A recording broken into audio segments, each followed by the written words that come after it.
Welcome back. All right, news of the day video for all you fine people on the internet for your Sunday, May the 11th. Also looking at some things going on around the hockey world. And I really wish allergy season would just be done.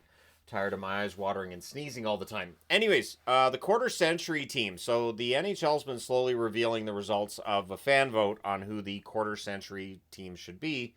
And there's a lot of forwards, there's a lot of goaltenders, and 3 defensemen, and I'm wearing the jersey of one of those 3 defensemen.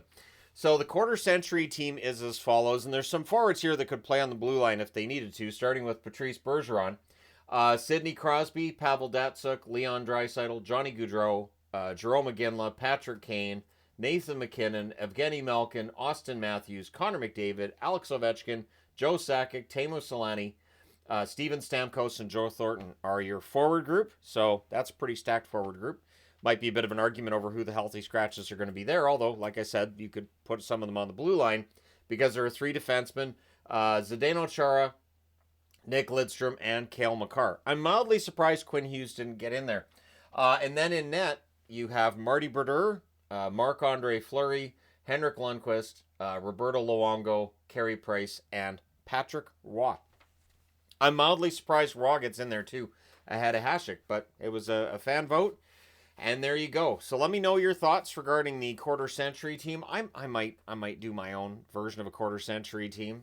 Look through all the stats and everything from 2000, 2001 through till now, and come up with a quarter century team that I feel like would be one that would be almost impossible to beat and impossible to have under a salary cap structure.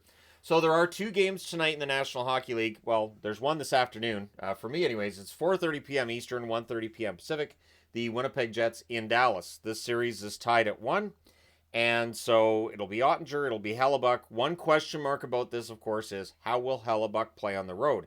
He had his struggles in all 3 games in St. Louis. How will he play in Dallas? We know he can play well in Winnipeg. He showed that last game. Now he needs to bring that over into Dallas.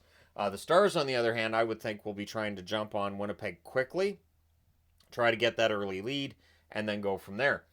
Toronto and Florida. This is the most important game of the season for both teams, obviously. Toronto ahead 2-1. Austin Matthews was not at the morning skate this morning, but he is going to be playing tonight for Toronto.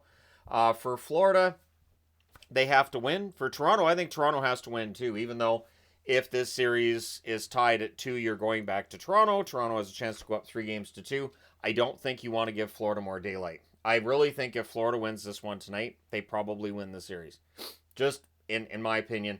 I don't get that same feeling with Winnipeg-Dallas. I think whoever wins today, I think we'll see in Game 4, then we'll have a better idea for who's going to end up winning the series. But, yeah, this is a huge game tonight between Toronto and Florida.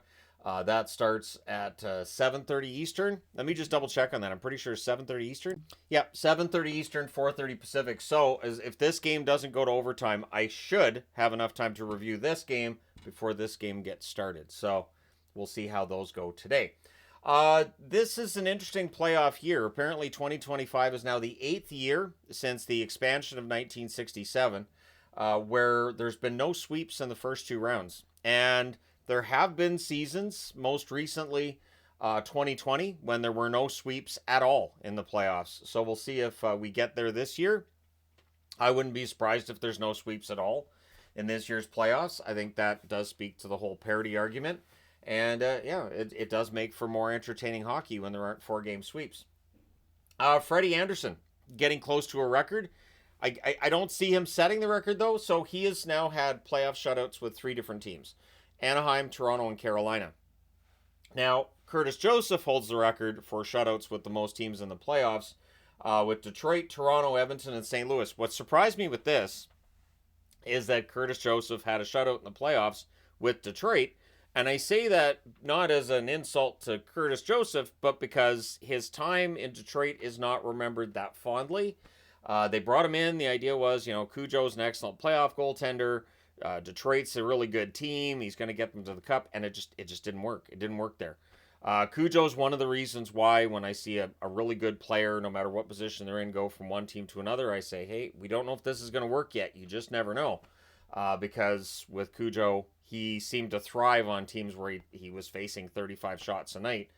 went to Detroit, and he wasn't busy enough, I guess. It was weird.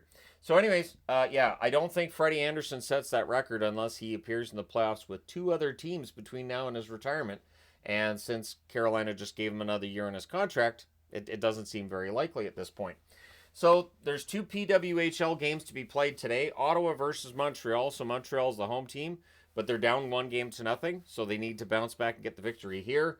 The series between Toronto and Minnesota shifts to Minnesota, and that series is tied at 1. Minnesota won the last game, so this is a big game for Toronto and for Minnesota as well. Whoever wins this game very likely to end up winning this series. And obviously, Montreal has to win this one to avoid the potential of being swept by Ottawa.